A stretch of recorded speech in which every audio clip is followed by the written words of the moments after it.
اس دنیا میں بے شمار انسان آباد ہیں، بہت سارے ممالک ہیں، لاتعداد بستیاں ہیں اور مختلف سوچوں کے، مختلف مذاہب کے لوگ بستے ہیں۔ کوئی کسی چیز کا انکار کرتا ہے تو کوئی کسی چیز کا انکار کرتا ہے۔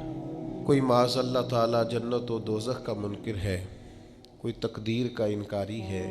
کچھ لوگ ایسے بھی ہوتے ہیں جو کلمہ گو ہو کر بھی حضور کے معراج جسمانی کے انکاری ہیں۔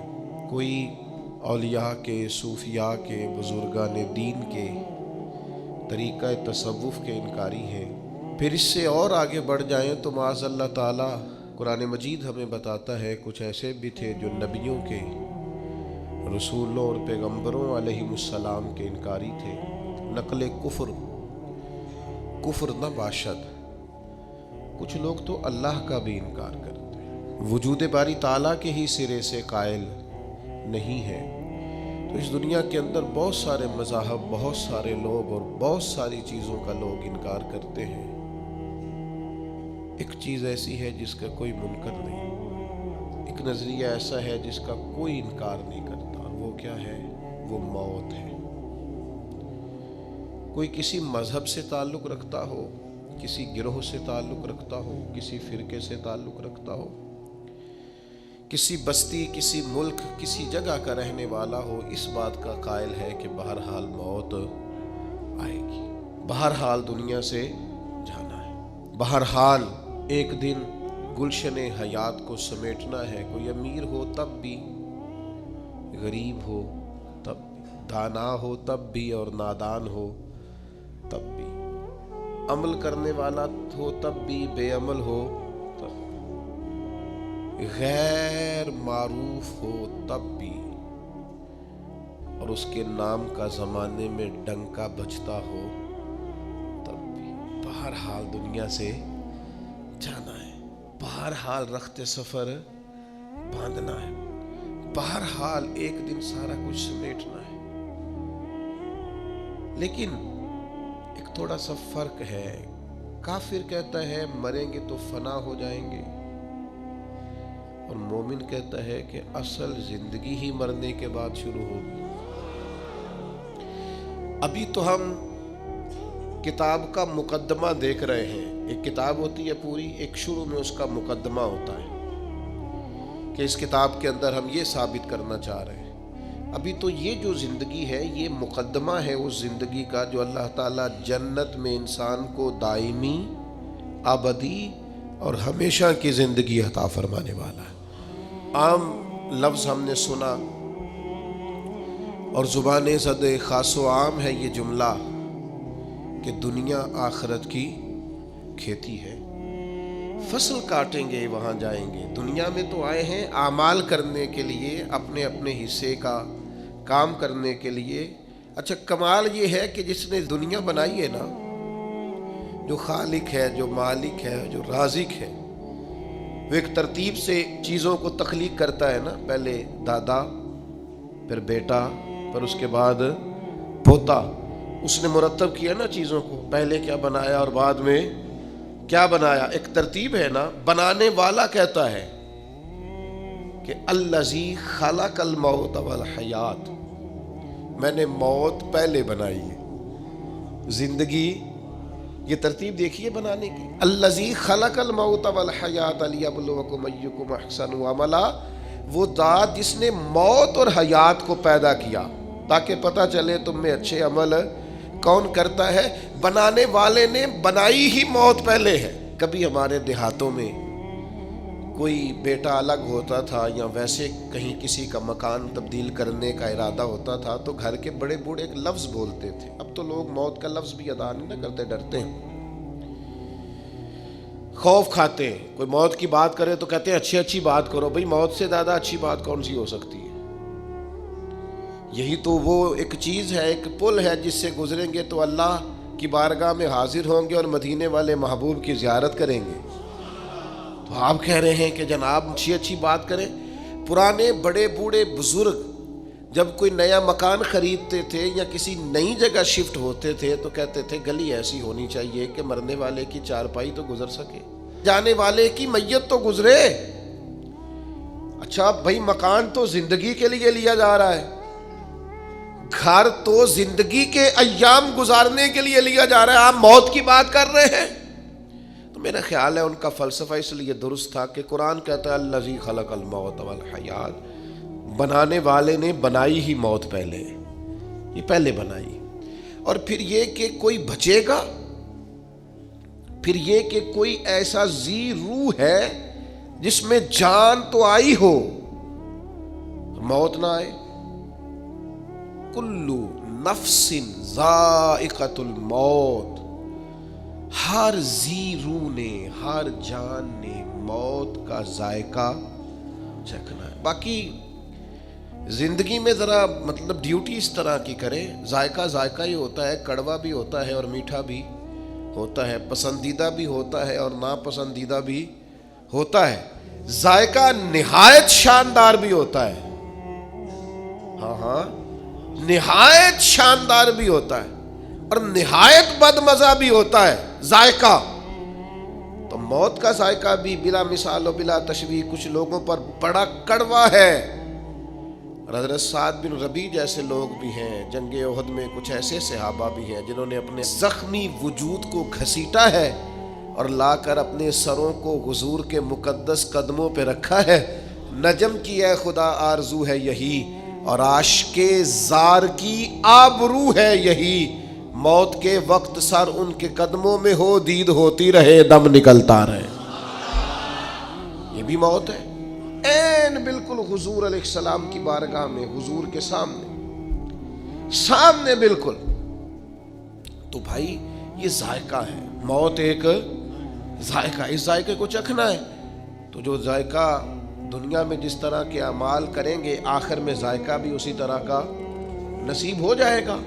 پھر ایک بات اور ہمیشہ ذہن میں رہے کہ موت کا وقت مقرر ہے۔ حضرت مولا علی شیر خدا رضی اللہ تعالیٰ عنہ سے کسی نے کہا کہ آپ اپنے ساتھ کچھ گن مین کیوں نہیں رکھتے؟ اچھا یہ بھی سن لیجئے، گن مین رکھنا کوئی ناجائز نہیں۔ ایسی باتیں سن کے بعض لوگوں پر تنقید بھی کر رہے ہوتے ہیں۔ صحابہ نے خود تلواریں لے کے حضور کے خیمہ نور کا پہرا دیا ہے۔ یعنی کچھ چیزیں ایسی ہیں جن کو ہم نا توکل کی اصل حقیقت کو ہمیں سمجھنا چاہیے۔ صحابہ نے خود حضور کے جب بہت زیادہ خطرہ بڑھ گیا یہودیوں کی طرف سے، تو حضرت مولا علی تلوار لے کر حضور کے خیمے کے باہر بیٹھا کرتے۔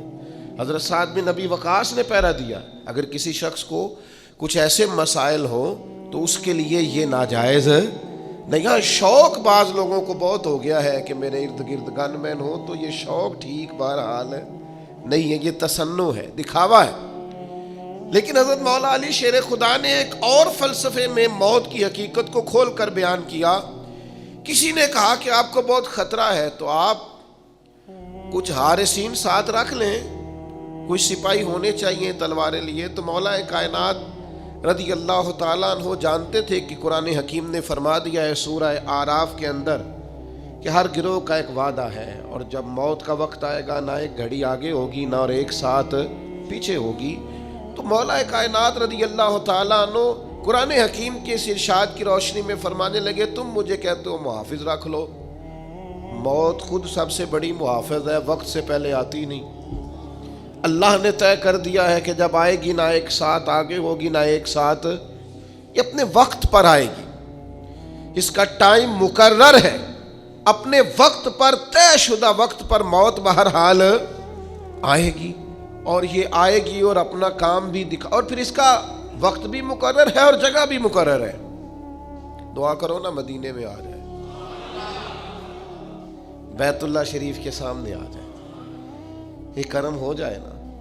حضرت عمر رضی اللہ تعالیٰ عنہ دعا مانگتے اور اکثر فرماتے اے اللہ، ایک تو موت شہادت کی عطا فرما، اور دوسری موت حضور کے شہر میں عطا فرما۔ بڑا مذاق بناتے ہیں بعض چیزوں کا لوگ، آپ کسی کے دعا مانگنے پر اعتراض کر رہے ہیں۔ کچھ اخلاقیات بھی ہوتی ہیں، آپ کے ہاتھ میں اگر کچھ چیز آ گئی ہے رائے کا اظہار کرنے کے لیے تو کچھ اخلاقی جذبات بھی ہوتے ہیں، ٹھیک ہے کوئی بات قابل تنقید ہے تو آپ تنقید کریں، لیکن ایک شخص نے شہادت کی دعا مانگی، آپ نے تنقید کر ڈالی۔ سیدنا فاروق اعظم نماز پڑھا رہے ہیں، میدان جنگ میں نہیں ہیں، مسجد میں ہیں، جماعت ہو رہی، نماز پڑھائی اور اس میں دعا مانگ رہے ہیں، اے اللہ، اور یہ بخاری میں موجود، اللہم ارزقنی شہادتا فی سبیلک، اللہ مجھے اپنے رستے میں شہادت کی موت دے۔ تو اب کسی نے نہیں کہا کہ آپ مدینے سے نکلیے، باہر جائیے، جہاد کیجیے، شہادت ملے گی۔ حضرت عمر تو ساتھ مشروط کر رہے ہیں، عرض کر رہے ہیں مالک اگر کرم ہو جائے، اس دعا میں ساتھ شامل کر رہے ہیں کہ مجھے باہر نہیں جانا، اللہ موت بھی اپنے نبی کے شہر میں عطا فرما۔ یہ جملے تو بخاری میں ہیں، شارحین حدیث نے لکھا ہے، ان کی اپنی صاحبزادی جو ام المومنین ہے سیدہ حفصہ رضی اللہ تعالیٰ عنہا، وہ عرض گزار ہوئی، عرض کرنے لگی امیر المومنین مدینہ منورہ میں تو کوئی ایسی جنگ نہیں ہو رہی اور آپ مدینے میں شہادت مانگ رہے ہیں، تو یہ ہے عمر۔ فرمانے لگے بیٹا جب رب چاہے نا تو پھر شہادت اس شہر میں بھی نصیب ہو سکتی ہے۔ پھر حضرت عمر پر نماز پڑھاتے ہی حملہ ہوا، انہیں شہادت بھی ملی، حضور کی مسجد نبوی میں ملی، حضور کے شہر نور میں ملی۔ اس دعا کو لوگوں نے قبول ہوتے دیکھا، اور کرم بالائے کرم یہ ہے کہ انہیں دفن ہونے کے لیے جگہ گنبد خضرا میں نصیب ہوئی۔ یہ کرم بالائے کرم دیکھو، آخری ویلے میریاں اکھیاں راہ تکنا ہے تیرا، تیرا تے سجنا کچھ بھی نہیں جانا، گر جے پا جائیں پھیرا، جے تو سر تے آن کھلووے نا تے چلو پردہ رہ جائے میرا، تے سوکھا نکلے ساوے ظہوری جے ویکھ لواں رخ تیرا۔ اگر ایسا کرم ہو جائے تو پھر بڑی بات ہے، کرم ہو جائے ایسا تو ہو گیا، جناب عمر کی دعا مقبول ہوئی۔ تو جس طرح موت کا وقت مقرر ہے، اسی طرح موت کی جگہ بھی مقرر ہے۔ وہ بڑی معروف روایت ہے مصنف ابن ابی شیبہ میں، ابن ابی شیبہ کہتے ہیں کہ حضرت سلیمان علیہ السلام کے پاس ایک نوجوان بیٹھا تھا، تو وہ لکھتے ہیں کہ حضرت اسرائیل علیہ السلام حاضر ہوئے اور بڑا گھور گھور کے اس نوجوان کی طرف دیکھا، وہ کہاں فلسطین کے علاقے میں بیٹھے ہیں۔ تھوڑی دیر کے بعد حضرت اسرائیل علیہ السلام تشریف لے گئے، تو جناب سلیمان علیہ السلام سے وہ نوجوان کہنے لگا یہ کون تھے جو مجھے گھور رہے تھے؟ فرمایا جناب اسرائیل ہیں۔ کہنے لگا حضور مجھے تو ڈر لگنے لگا، ہوا کو حکم نہیں دیتے مجھے سرزمین ہند میں پہنچا دے؟ وہ کہاں سے چلے، ہواؤں کے دوش پر سوار ہو کے یہاں پہنچے۔ کچھ دنوں کے بعد حضرت اسرائیل پھر حاضر ہوئے۔ جناب سلیمان علیہ السلام نے کہا میرے دوست کو بڑا گھور کے دیکھتے تھے۔ عرض کی حضور بڑا پریشان تھا، دل میں خیال آتا تھا حکم تو یہ ہے کہ ہند میں روح قبض کرنا، یہ فلسطین میں بیٹھا ہے اور مجھے اگلی روح اس کی قبض کرنی ہے۔ تو حضرت سلیمان کہنے لگے یہ حکمت ہے نا مالک کی، غالب آئی، جہاں اس کا وقت تھا وہیں جانے کی اس نے خواہش ظاہر کر دی، اور وہ سینکڑوں اور ہزاروں میلوں کا سفر ہوا کے دوش پر سوار ہو کے وہاں پہنچ گیا۔ عزیز دوستو، وقت بھی مقرر ہے اور جگہ بھی۔ ہاں ایک بات ضرور ذہن میں رکھیں کہ بہرحال کچھ لوگ ایسے ہیں جو موت سے ڈرتے ہیں، زیادہ تر وہ لوگ موت سے ڈرتے ہیں جن کے پاس سہولیات زیادہ ہیں، زندگی آسودہ ہے، جنہوں نے بہت ساری آسانیاں اپنے ڈرائنگ روم میں جمع کر لی ہیں، بہت اپنے ماحول کو انہوں نے آرام دہ کر لیا ہے، وہ موت سے بہت زیادہ خوف کھاتے ہیں، وہ ڈرتے ہیں۔ موت کا ڈر انسان کو بزدل بنا دیتا ہے۔ ایک دفعہ بھی زندگی میں کلمہ حق نہیں کہہ سکتا بندہ، وہ کچھ لمحوں کے لیے بھی احقاق حق کے لیے کھڑا نہیں ہو پاتا۔ موت کا خوف لوگوں کو رات کی نیند ان کی لے جاتا ہے۔ موت کا ڈر وہ اس طرح سے انسان کے گرد شور کرتا ہے جیسے کوئی سانپ پھنکار رہا ہو۔ موت جن لوگوں کے قریب آ جاتی ہے وہ بزدل ہو جاتے ہیں، وہ صرف سانپوں سے نہیں ڈرتے، رسیوں سے بھی ڈرتے پھرتے۔ چھوٹی چھوٹی چیزوں کے معاملے میں خوف زدہ ہو جانا، زندگی اپنے لیے دشوار کر لینا، اور اس کی دلیل صحیح حدیث میں موجود ہے۔ نبی کریم صلی اللہ تعالی علیہ وسلم نے فرمایا صحابہ سے کہ قیامت کے قریب لوگ تم پر اس طرح ایک دوسرے کو بلائیں گے جیسے کھانے پہ بلایا جاتا ہے۔ آؤ مسلمانوں کو ماریں، آؤ مسلمانوں کو ماریں، آؤ لوگ دعوت دیں گے مسلمانوں کے قتل عام پر۔ تو چونکہ صحابہ جذبہ جہاد سے معمور لوگ تھے، ان کے اندر تو ہر وقت ولولہ رہتا تھا، وہ تو شہادت کی آرزوئیں لیے، کبھی بدر میں، کبھی احد میں، کبھی خندق میں، کبھی حنین میں، ہر جگہ وہ تیار بیٹھے رہتے تھے۔ تو عرض کی یا رسول اللہ ایسے کیسے ہو جائے گا کہ ہم لوگ تھوڑے ہو جائیں گے، مسلمان محدود ہوں گے؟ فرمایا تم تو بڑی تعداد میں ہوگے، مسلمانوں کی کثرت ہوگی، 56 کے قریب اسلامی ممالک۔ تو یا رسول اللہ پھر کافر ہم پر کیسے لوگوں کو بلائیں گے؟ تو فرمایا تمہیں وہن ہو جائے گا، کمزوری آ جائے گی۔ یا رسول اللہ وہ کیسے آتی ہے؟ فرمایا جب دنیا سے پیار ہو جائے اور موت کو بندہ ناپسند کرنے لگے، اسے موت سے کراہت آئے، وہ ڈرے کہیں مر نہ جاؤں، کہیں موت نہ آ جائے۔ جو ڈر ڈر کر مریں گے مر وہ بھی جائیں گے، اور جو مولا علی شیر خدا کی طرح میدان میں تلوار لگنے پر کہیں گے شہادت کے وقت کہ فزت برب الکعبہ، لو بھی کعبے کے رب کی قسم علی کامیاب ہو گیا ہے، وہ چلے تو وہ بھی جائیں گے، رخصت تو وہ بھی ہو جائیں گے۔ تو زندگی تو ان کی بھی بیت گئی، لیکن کچھ ایسے لوگ ہوتے ہیں، حضرت علی فرمایا کرتے تھے علی نہیں گھبراتا، علی موت پہ جا گرے یا موت علی پہ آ گرے، ہم نہیں گھبراتے، یہ بس یہ آنی تو ہے، یہ گھر میں بھی آئے گی، بستر پہ بھی آئے گی، ہاسپٹل میں بھی آئے گی۔ تو کیا شان ہے کہ حسین ابن علی کا سر کٹ بھی گیا ہے پھر بھی سب سے اونچا ہی نظر آتا ہے، پھر بھی اونچا ہی نظر آتا ہے۔ بھائی خوف نہیں، موت کی جگہ بھی مقرر ہے، وقت بھی مقرر ہے، اور یہ طے ہے۔ اور آپ مجھ سے ناراض نہ ہوئیے گا، اتنے زیادہ دعوے نہیں کرنے چاہیے میرے بچوں کا کیا بنے گا۔ آپ راضی ہیں بچوں کے؟ میرے گھر کا بنے گا کیا ہے؟ آپ کیا ہے؟ ہم بھلا ہم پالتے ہیں بچوں کو، جن کے والدین ان کے پیدائش سے پہلے انتقال کر جاتے ہیں۔ کبھی ان لوگوں کو دیکھو کتنے کتنے بڑے انقلاب برپا کیے ہیں ان لوگوں نے۔ وہ ہمارے علماء نے مسئلہ لکھا ہے، فرمایا جس کے والدین موجود ہوتے ہیں نا، اس کی بھی رب ہی پرورش کرتا ہے، لیکن بالواسطہ کرتا ہے ماں باپ کے ذریعے سے۔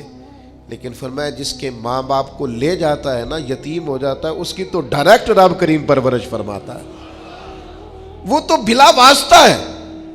اب تو اللہ تبارک و تعالیٰ کا کرم ہی اس کی نگہداشت کرتا ہے، اب تو اللہ کی رحمت کا حصار اس کے گرد ہوتا ہے۔ موت کے معاملے میں اپنے آپ کو مضبوط کرے، ذہنی طور پر طاقت۔ 2 حدیثیں کنز المال سے عرض کرنی ہے، آپ نے یاد رکھیں گے انشاءاللہ تعالی۔ ایک تو حضور نے فرمایا الموت ریحانۃ المومن، فرمایا موت مومن کے لیے گلدستہ ہے، اور دوسرا فرمایا الموت تحفۃ المومن، موت مومن کے لیے تحفہ ہے۔ سمجھو نا یار، یہ دونوں روایتیں کنز المال میں موجود ہیں۔ موت مومن کے لیے گلدستہ ہے، موت مومن کے لیے تحفہ ہے۔ اور بول پڑے درویش، وہ کہنے لگے موت تو ایک پل ہے، پل سے گزریں گے تو مدینے والے محبوب کی زیارت نصیب ہو جائے گی، اللہ کا دیدار نصیب ہوگا، گزریں گے تو۔ یہ ایک پل ہے، آج پھولے نہ سمائیں گے کفن میں آسی، قبر کی رات تو ہے ان سے ملاقات کی رات۔ وہ بھائی موت دیکھیں نا، وہ جو ہمارے صوفیاء کہتے ہیں نا موت قبل ان تموت، تم پتہ کیا کرو، اگر تم چاہتے ہو نا موت پھول بن جائے، اگر تم چاہتے ہو نا کہ موت تحفہ بن جائے، تو اس طرح کرو، موتو قبل ان تموت، مرنے سے پہلے مر جاؤ، مرنے سے پہلے فنا کر دو ناجائز خواہشات کو، مار ڈالو اپنے اندر سے تکبر کو، مار ڈالو ہرس کو، ہوس کو، طمع کو، لالچ کو، عداوت کو، بغض کو، غیبت کو، اسے مار ڈالو۔ حضرت سلطان باؤ رحمت اللہ علیہ فرمانے لگے کیتی جان حوالے رب دے، اسا ایسا عشق کمایا ہے، مرن تو پہلو ہی مر گیا، باہو تا مطلب نو پایا ہے نے پہلے ہی تے وارث شاہ او کدوں پھر مر دے جنہ کیتیاں نیک کمائیاں نے، مرن تو پہلو ہی مر گئے، باہو تا مطلب نو پایا۔ او بھائی جو چیز ختم کرنے والی ہے اسے ختم کرتے نہیں. اور ایک اور حدیث بھی سناؤں آپ کو مومن کی موت کے تعلق سے. اس کو امام بہقی نے لکھا ہے. نبی پاک صلی اللہ تعالی علیہ وسلم نے فرمایا موت مومن کے لیے گناہوں کا کفارہ ہے. مومن کو کوئی بھی تکلیف آتی ہے تو گناہ معاف ہوتے ہیں نا. حضور نے فرمایا کانٹا بھی چبھے تو گناہ معاف ہوتے ہیں. تو موت کی سختی مومن کے گناہ معاف کراتی ہے.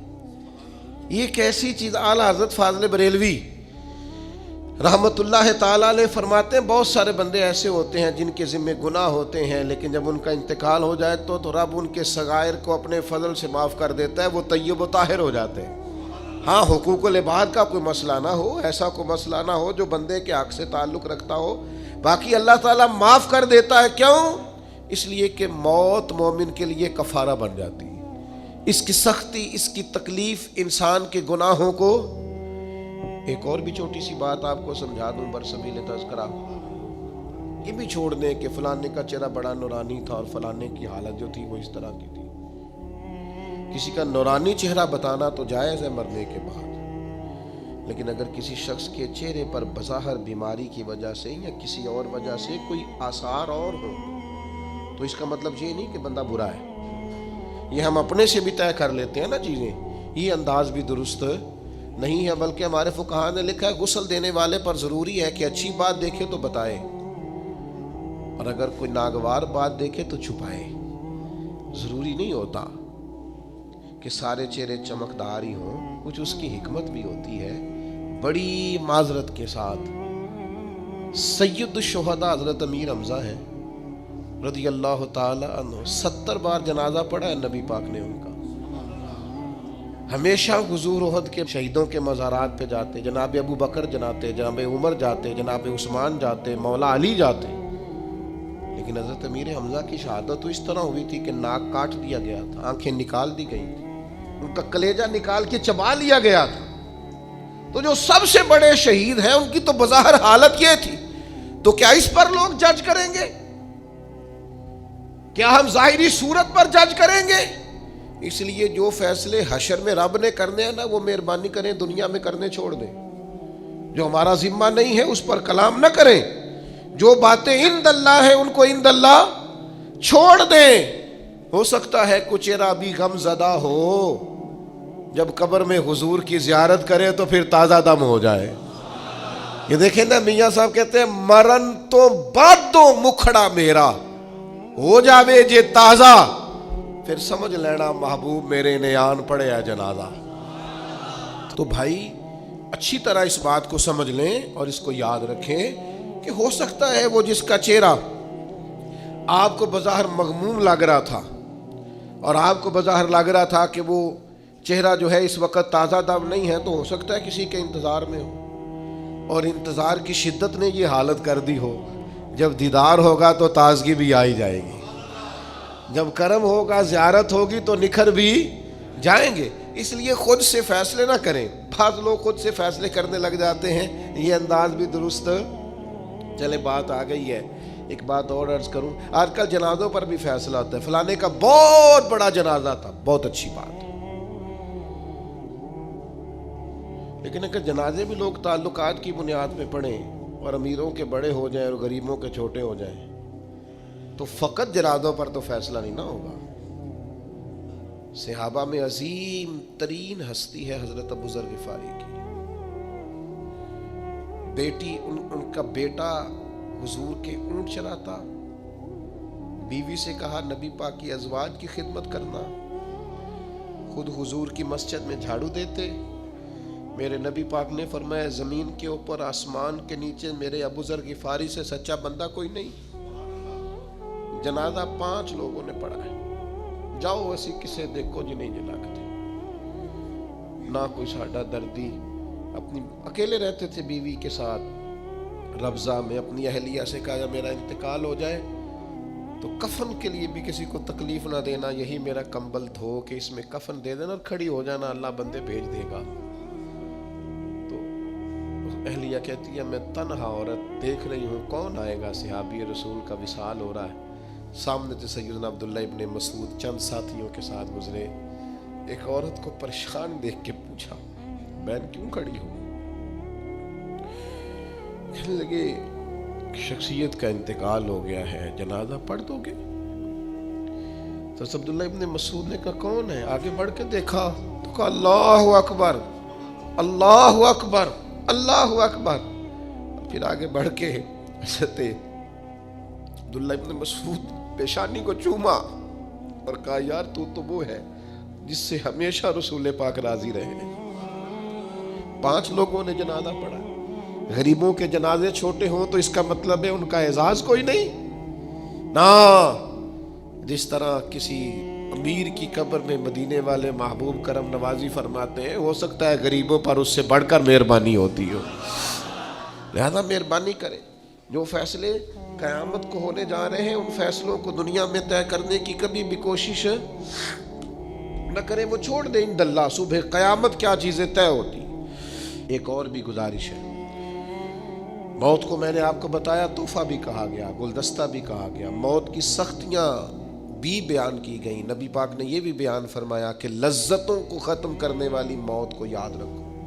یہ ساری باتیں اپنی اپنی جگہ پر درست ہے، لیکن مصیبتوں سے گھبرا کر موت کی تمنا کرنا منع ہے۔ کوئی شخص کہہ سکتا ہے کہ میں اپنی مرضی سے دنیا میں آیا ہوں؟ جب اپنی مرضی سے آئے نہیں تو اپنی مرضی سے جانا بھی نہیں۔ جب اس نے چاہا دنیا میں بھیجا، جب چاہے گا دنیا سے لے جائے گا۔ تو بھائی موت کی تمنا کرنا یا دعا کرنا یا مصیبتوں سے، یہ ہمارے دیہات میں بعض لوگ ہوتے ہیں، وہ ذرا سی لڑائی ہوتی ہے تو میں مر جاؤں گا اور اللہ کرے میں مر جاؤں، اور اللہ کو چھوڑے یار، یہ جائز ہی نہیں ہے آپ کے لیے۔ آپ کیا ایسی بات کر رہے ہیں؟ نبی پاک صلی اللہ تعالی علیہ وسلم نے منع کیا۔ حضرت انس بن مالک رضی اللہ تعالیٰ عنہ حدیث کے راوی ہیں، حضور علیہ الصلوۃ والسلام نے فرمایا تم میں سے کوئی شخص بھی مصیبت آنے پر موت کی تمنا نہ کرے۔ ہاں ایک دعا کی اجازت ہے بخاری شریف میں، ایک دعا کر سکتا ہے۔ وہ دعا کیا ہے؟ وہ دعا یہ ہے کہ الہی جب تک میرے لیے زندہ رہنا بہتر ہے مجھے دنیا میں رکھ، اور جب میرا دنیا سے جانا تیری حکمت کے قریب ہے تو پھر مجھے تو اپنی بارگاہ میں بلا لے۔ ان لفظوں کے ساتھ اس حد تک تو دعا کرنے کی اجازت ہے، لیکن ذرا ذرا سی بات پر، ذرا ذرا سے جھگڑے پر کہنا میں نے مر جانا ہے اور میں اب ختم ہو گیا، مصیبتیں آئی ہیں ذرا کھڑا تو ہو۔ انعام تو نے بڑے خوش ہو کے قبول کیے ہیں، ذرا دکھ بھی خوش ہو کے قبول کر۔ راحتیں اور رحمتوں کو تو نے بڑی آسانی سے قبول کیا ہے، اگر اس کی طرف سے آزمائش آئی ہے تو ذرا قبول کر۔ وہ بڑی مثال مجھے پسند ہے کہ محمود غزنوی کنوں کھا رہے تھے تو انہوں نے وہ پہلا ٹکڑا اس کا نکال کے پہلی کاش ایاز کو دی تو ایاز کھا گئے، تو دوسری اس نے اپنے منہ میں ڈالی تو تھوک ڈالی، کہ ہو بڑا کڑوا ہے، تو نے بتایا نہیں تو کھا گیا۔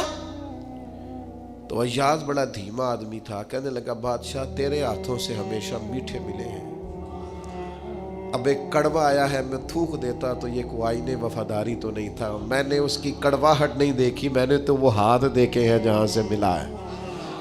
تو ہمیں تو غرض اس بات سے ہے کہ یہ اللہ کہتا ہے وَلَنَبْلُوَنَّكُمْ بِشَيْءٍ مِّنَ الْخَوْفِ وَالْجُوعِ وَنَقْصٍ مِّنَ الْأَمْوَالِ وَالْأَنفُسِ وَالثَّمَرَاتِ، میں تمہیں آزماؤں گا نا، میں تمہاری آزمائش کروں گا۔ تو جب آزمائش کرنے والا اللہ ہے، وہ رحمت دے تو ہنس ہنس کے قبول کرنا، اور کبھی تکلیف آئے تو کہنا میں انزائٹی پیشنٹ ہو گیا ہوں، مجھے ڈپریشن ہوتا ہے، نا دکھ قبول محمد بخشا، بس راضی رہن پیارے۔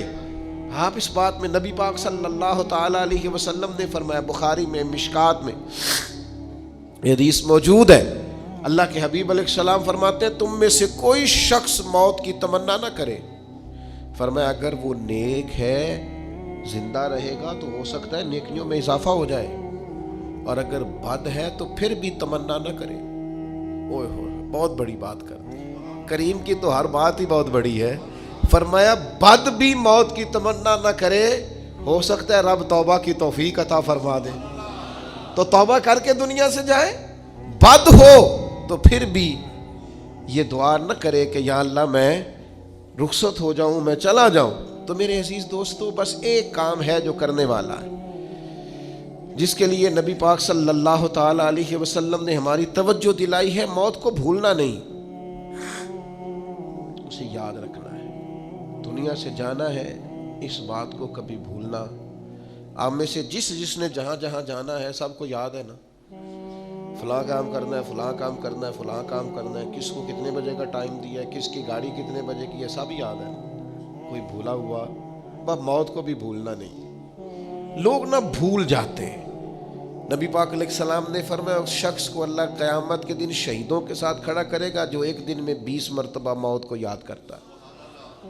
کیا مطلب ہے یاد کرنے کا؟ تسبیح کرے موت موت موت موت موت، 20 پورے کر لے، 20 بار کم از کم دن میں یہ تصور پیدا کرے کہ مجھے دنیا سے جانا ہے۔ اور اس کا یہ مطلب بھی نہیں کہ دنیا کے سارے کام کاج چھوڑ دے، معنی یہ ہے کہ دنیا کا کوئی کام کرنے سے پہلے بھی سوچ لے میں نے جانا ہے، نہ میں رشوت لوں گا، نہ بددیانتی کروں گا، نہ جھوٹ بولوں گا، نہ غیبت کروں گا، نہ کسی کو تکلیف دوں گا، نہ میں کسی کا حق ماروں گا، چونکہ میں نے تو مر جانا ہے۔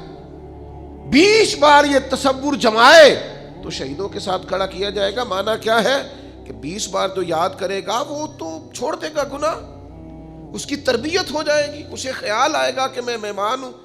اور کس طرح اپنی آخرت کو یاد کرے؟ حضور علیہ الصلوۃ والسلام نے فرمایا صبح ہو جائے تو رات کا انتظار نہ کرنا، اور رات ہو جائے تو صبح کا انتظار نہ کرنا۔ یہ نہ سوچنا کہ دن چڑھے گا، بس تم خیر کر گزرو، نیکی کر گزرو۔ ایک بات صرف ذہن میں کبھی نہیں بھولنی، الایمان بین الخوف والرجاء۔ ایمان کی تعریف یہ ہے کہ خدا سے ڈرتا بھی رہے اور اللہ کی رحمت کی امید بھی رکھے۔ ہمیشہ اعلیٰ گمان رکھیں اپنے رب سے، اعلیٰ ترین گمان، کمال۔ حضرت سیدنا انس بن مالک رضی اللہ تعالیٰ عنہ بیان کرتے ہیں، امام ابن ماجہ نے اس کو نقل کیا ہے، فرماتے ہیں کہ نبی پاک علیہ السلام ایک بیمار کی تیمارداری کے لیے تشریف لے گئے تو حضور نے فرمایا بھئی تیری کیفیت کیا ہے؟ اس نے کہا حضور اپنے گناہوں سے ڈرتا ہوں اور اپنے رب کی رحمت کی امید بھی بڑی ہے کہ وہ کریم بڑا ہے، معاف کر دے گا۔ بیمار تھے، علیل تھے، گناہوں سے ڈرتا ہوں پر اس کی رحمت پر امید بڑی مضبوط ہے۔ تو حضور وہاں سے نکل رہے تھے تو صحابہ کرام علیہم رضوان سے فرما رہے تھے یہ جس بات کی امید رکھتا ہے نا وہ بات اسے ضرور ملے گی، یعنی اللہ تعالیٰ اس پر رحمت فرمائے گا۔ اور حضور فرمانے لگے جس چیز سے ڈر رہا ہے نا اس سے محفوظ رہے گا، یعنی اسے ڈر ہے نا کہ گناہوں پر سزا ملے گی تو انشاءاللہ یہ اس سے، میرے عزیزو اپنی موت کو یاد رکھنا ہے، اپنی آخرت کی تیاری کر کے رکھنی، اور وہ تیاری رازدار قسم کی ہو۔ وہ تیاری لوگوں کو نہیں بتانی کہ میں سویرے سحری میں اٹھتا ہوں اور میں نفل پڑھتا ہوں اور 14 عمرے کر چکا ہوں، شکر ہے اللہ نے 3 دفعہ آج پہ بلایا ہے۔ یہ لوگوں یہ تیاری ہے آخرت کی، یہ بتانی نہیں کسی کو۔ ان اللہ جو معاملات ہیں ان میں تیار رہیں، ذہنی طور پر، فکری طور پر، اور کوئی مطلب اس کا نہیں ہے کہ سارے کاروبار حیات چھوڑ کے مسجد میں بیٹھ جائیں۔ بس جہاں بیٹھیں یہ یاد رکھیں دنیا سے جانا ہے، جو کروں گا دیانتداری سے کروں گا، اللہ سے ڈر کے کروں گا، اپنی موت اور حشر اور آخرت کے لیے تیار رہیں۔